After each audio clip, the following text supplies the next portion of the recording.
Welcome to the Control Tower, everyone. I am your tower director for today's high-stakes explainer, and we are initiating a full-scale air traffic control exam emergency simulation.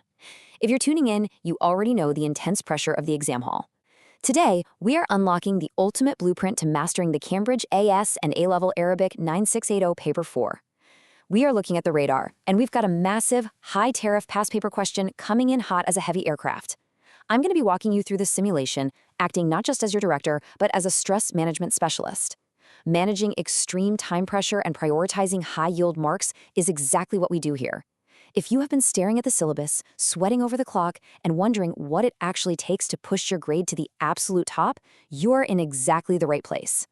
We are going to decode exactly how the examiners grade your work, and we're going to do it by tracking two of our hypothetical operators on the radar today.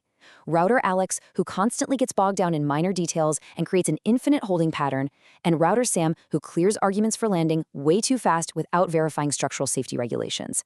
Let's get this simulation started. Okay, let's dive into this reality check on the radar. The difference between a B and an A star often comes down to the 6-9 limited mark scheme. This isn't just a rumor circulating in the student forums. This is a fundamental, non-negotiable reality of the Cambridge grading system. The stakes here are incredibly high, like bringing a heavy jet down in a crosswind. The difference between a good score and a phenomenal, top-in-the-country score hides inside these specific mark bands. Think of the 6-9 limited mark scheme as the exact, narrow glide path you have to maintain to land safely. If you veer slightly off course, your grade drops. Throughout this explainer, I am going to reveal exactly what examiners are looking for. We are going to look at the exact telemetry they use to score your paper, so you can stop guessing, stop panicking under pressure, and start securing those top-tier marks with cold, calculated precision. Here is our radar grid initialization, the roadmap for today's operation. First, we'll establish the core theoretical principles. Second, we map the technical methodology. Third, we execute critical analysis. And finally, we will sweep the runway for examiner warnings. We are going to logically break down this overwhelming mark scheme into clear, actionable, stress-free steps. Let's move into our first sector. Section 1, Core Principles, the true foundation of an A-star.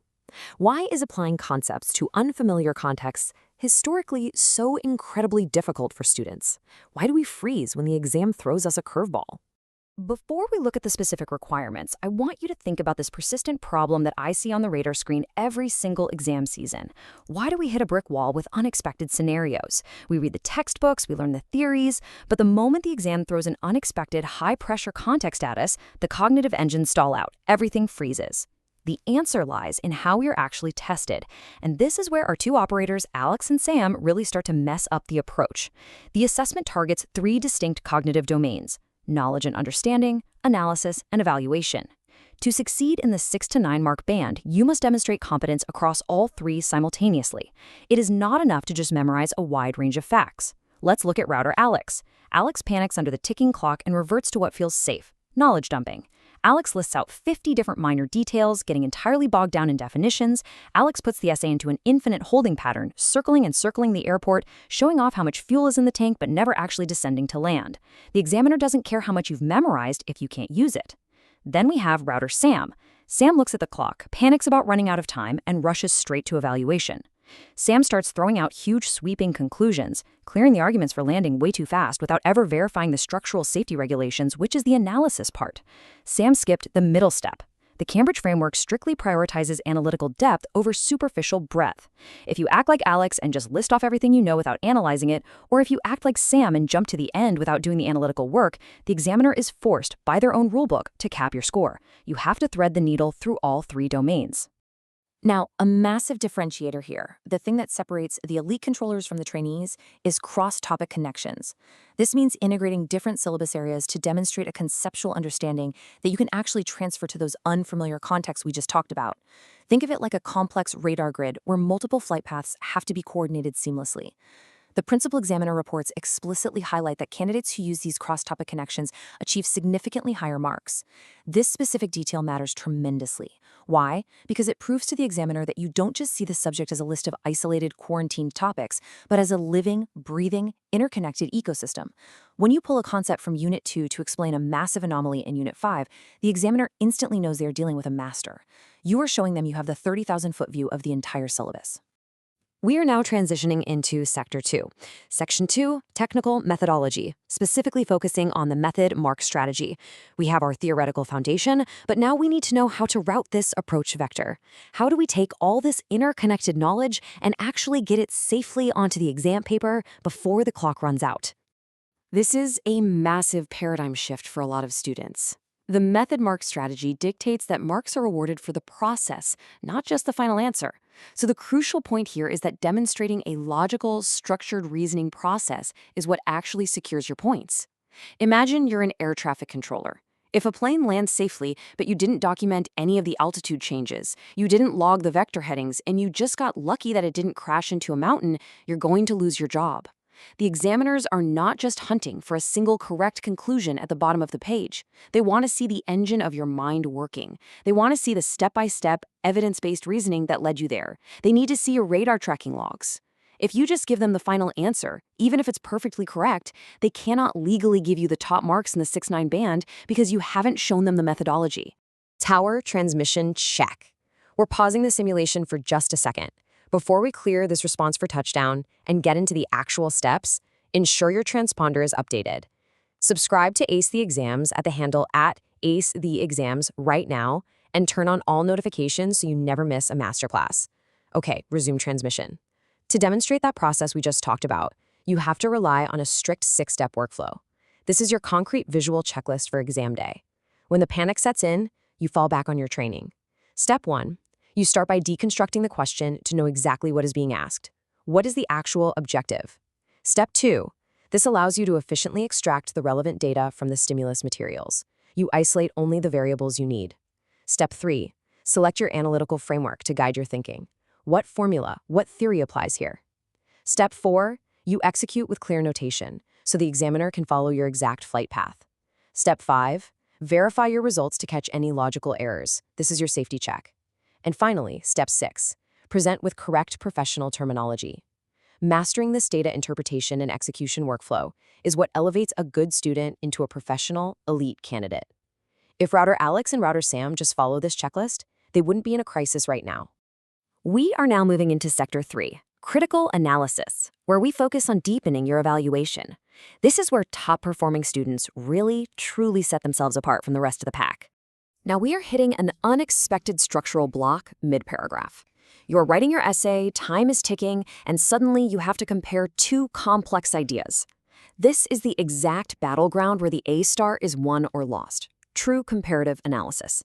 It strictly requires looking at similarities, identifying parallel traits using evidence, and differences, contrasting specific points and drawing conclusions on their relative importance. And this brilliantly illustrates a major failure point. Router Sam usually just lists the similarities, says they're basically the same, and moves on. That is a crash. You must strictly explore both similarities and differences. Furthermore, to get your paragraph back onto the glide slope, I am deploying the PEL formatting template to guide your sentences. Point, evidence, explanation, link. You have to connect your comparisons using comparative connectives. Words like conversely, whereas, in stark contrast. You aren't just placing two ideas side by side on the runway. You are actively weighing them against each other, using the PEL structure to draw meaningful, high-level conclusions. That is what critical analysis actually looks like on the radar. Let's transition into our live interactive runway workshop for viewers. I want you tracking this with me. Imagine a complex source chart. Graph or text data map has just appeared on your screen. You have a 60-second visual timer in your head to isolate the primary trend variable. Go. How do you do it? You apply this exact deconstruct, solve, evaluate problem-solving workflow. First, identify the given information in that chart. Second, break it into logical steps. Don't try to swallow the whole graph at once. Third, solve systematically. Fourth, check for reasonableness. Does this data even make sense in the real world? And fifth, make justified recommendations. When you evaluate the quality of evidence, you have to identify the limitations and the assumptions being made. Your major takeaway here, as the clock ticks down, is that a recommendation is entirely worthless if it isn't backed by this exact systematic process. If you just guess the trend variable without proving how you found it, the examiner grounds your paper immediately. We are entering the final sector of our simulation today, Section 4, Examiner Warnings. Let's look at the absolute worst pitfalls to avoid. I'm warning you right now, even with perfect theory, even if you know the syllabus back to front, simple execution errors can and will tank your score. So, I have to ask you a serious question to spark some curiosity here. When the principal examiners sit down at Cambridge at the end of the year, exhausted, and write their reports on student performance across thousands of papers, what do you think they cite as the most common repeating failures? Why are marks consistently lost by otherwise brilliant students? What causes the best pilots to miss the runway entirely? Let's look at the telemetry. This is Assessment 2 of our interactive runway workshop. We have debris on the runway. You need to find the exact violations that are dropping points. Here is the objective truth straight from the Cambridge examiner's feedback. The first massive piece of debris is vagueness. Examiners require highly specific details. They will heavily penalize broad generalizations. If you write the economy changed, that is vague. How did it change? By what metric? Second is formatting. In the intense heat of the moment with the clock flashing red, candidates literally just forget to apply the correct professional formats and presentation. They write a solid block of text instead of structuring a report. They don't label their axes. And third is context. The answers completely fail to be specific to the unfamiliar context given in the prompt. You memorize an answer about a manufacturing business, but the question is about a digital software startup, and you just paste your memorized answer anyway. That is a total system failure. I highly urge you to self-audit your past practice papers against the specific table. Go find the debris on your own runways. Amber warning lights are flashing in the tower. In addition to those 3 mistakes, we have a massive, critical examiner alert. The reports reveal that candidates consistently confuse key terminology under pressure. The rule here is incredibly simple, but it is violated all the time. Always define terms before using them. I literally cannot emphasize this enough.